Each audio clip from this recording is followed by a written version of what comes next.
My name is Rene Enriquez. My CDC number is 869471. I have been involved in organized crime for 20 years, and I've been a Mexican Mafia member for over 17 years.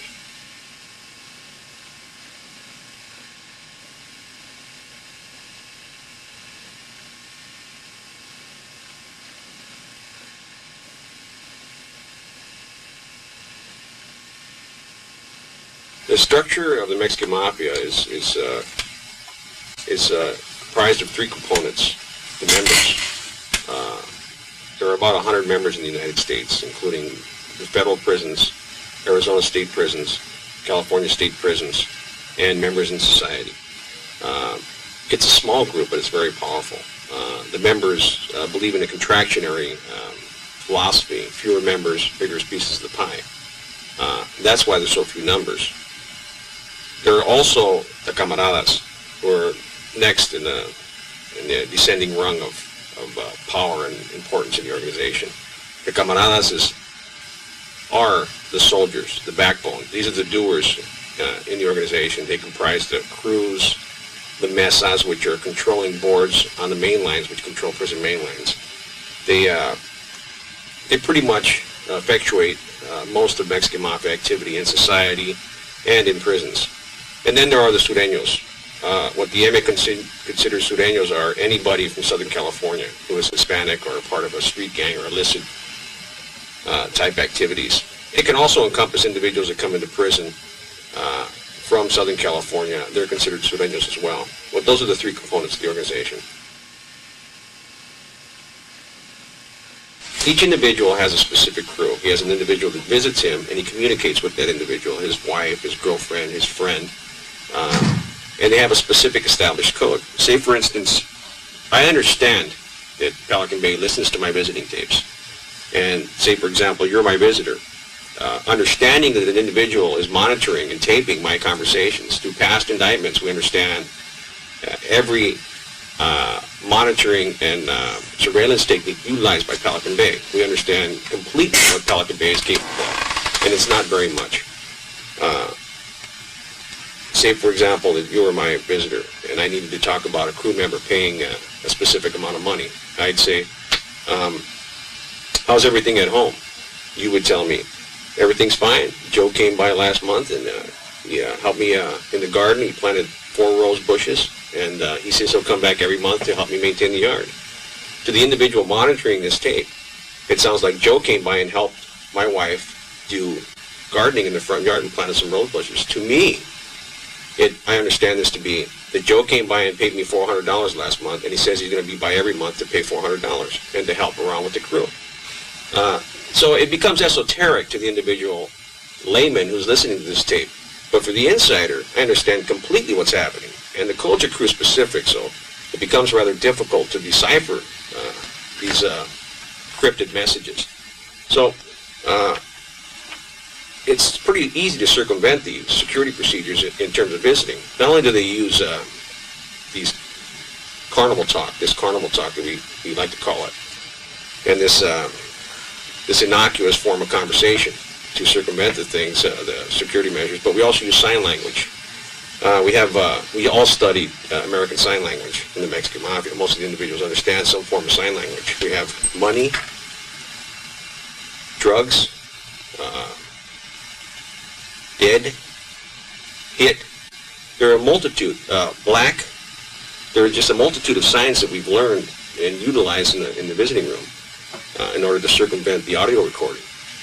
They also utilize notes, which they secrete in their body cavities and take out to the visit and hold up against the window for the visitor to read. And this is frequently done. Circumventing the security measures in the visiting room are easy. It's done with regularity, and it's almost impossible to stop.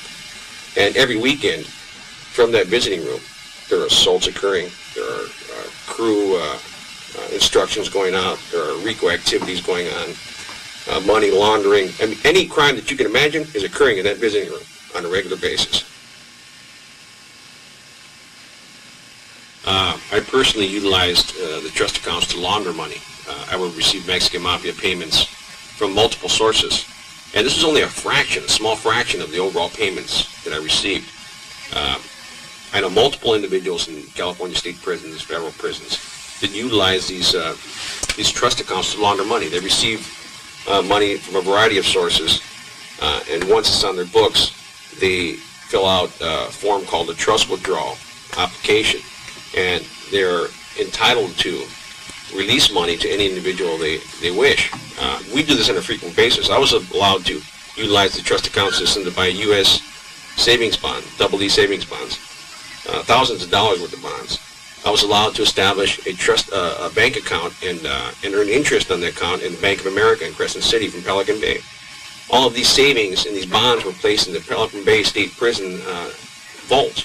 But this is a regular occurrence. I mean, this is a system where we can receive illegal money and release legitimate checks, cleansed money, tens of thousands of dollars moving in and off the books on a regular basis. I think an investigation will reveal that some individuals have upwards of $25,000 in their accounts.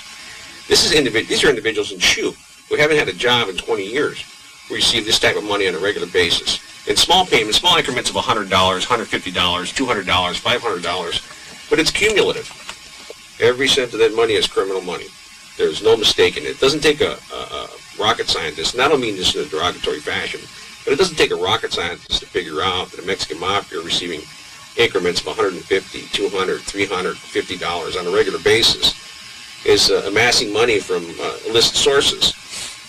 Nobody in society can afford to pay individuals this money for their canteen, nor does an individual in prison need $20,000 on his books for bubble gum and candy bars. It's painfully obvious that individuals are conducting criminal enterprises from their cells, and the Mexican Mafia understands that nothing can be done about it, so they continue their activities.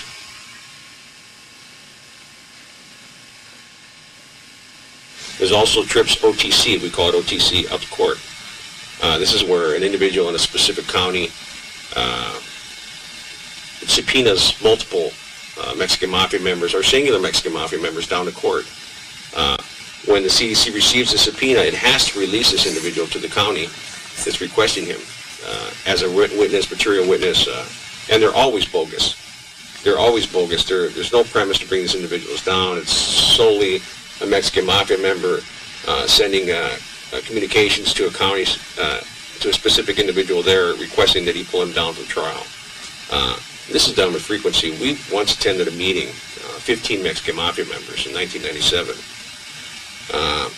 where we were called down for a federal RICO trial, and we conducted 2 or 3 Mexican Mafia meetings with all these individuals, validated, bona fide Mexican Mafia members, and the CDC paid for the trip. The Mexican Mafia is a true organization in